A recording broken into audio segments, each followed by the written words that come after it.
Sa gitna ng kagandahan ng Batangas City, isang lugar na kilala sa likas na yaman, sigla ng komunidad at kasaysayan ang matatagpuan sa Santa Clara, Ilaya. Isang barangay na minsang pinahiyaan ng lunti ang paligid at sariwang hangin. Ngunit sa likod ng bawat tanawin, may kwento ng kapabayaan at unti-unting pagkasira ng kalikasan.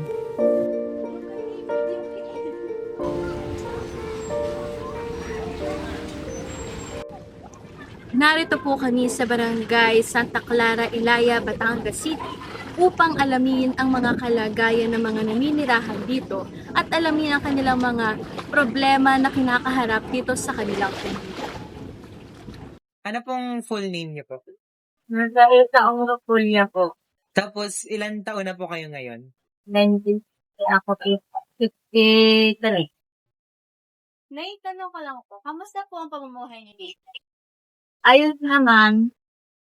Pagka nabagyulaan, yung parang nag-evacuate. Hindi pag ano naman, ipag-basis naman ginagawa yung mga pag-guard, binagaan sila dito, magpapalim. Yung mga barangay, nagpapalim. Saan ano laan, pag nalapit naga, yung mga dalang bato. Tunay nga bang ang malakas na hampas ng alon sa dagat ang dahilan kung bakit maraming basura ang napupunta at kumakalat sa baybayin? Araw po sa inyong lahat. Ako nga pala si Mrs. Riquel Salinas, 42 years old, nakatira dito sa Barangay Santa Clara, Ilaya, Purucuno, Liguan. Ang aming problema dito ay ang hindi araw-araw na paghakot ng basura dahil minsan ay isang beses sa isang linggo or isang beses sa 2 linggo.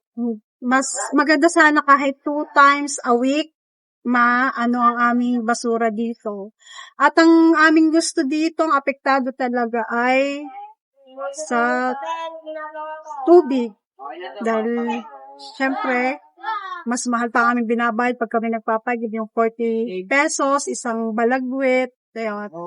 Okay naman sa mga kahit pambubuda ang aming panghugas-hugas. At ang problema namin dito ay, ang gusto sana namin dito ay service na pinapanawagan namin sa barangay, na sana magkaroon ng service dito ang mga estudyante, lalo pat ang daan diyan ay ang hirap, maputik, at lalo na pagka naulan, mahirap ang pagpasok ng mga bata. Tapos, kasi mahal kasi ang pamasahe namin dito. Magaling akong lagi nang may pamamasahe araw-araw ang mga bata at magaling akong lagi may nahuhuling isda sa karagatan.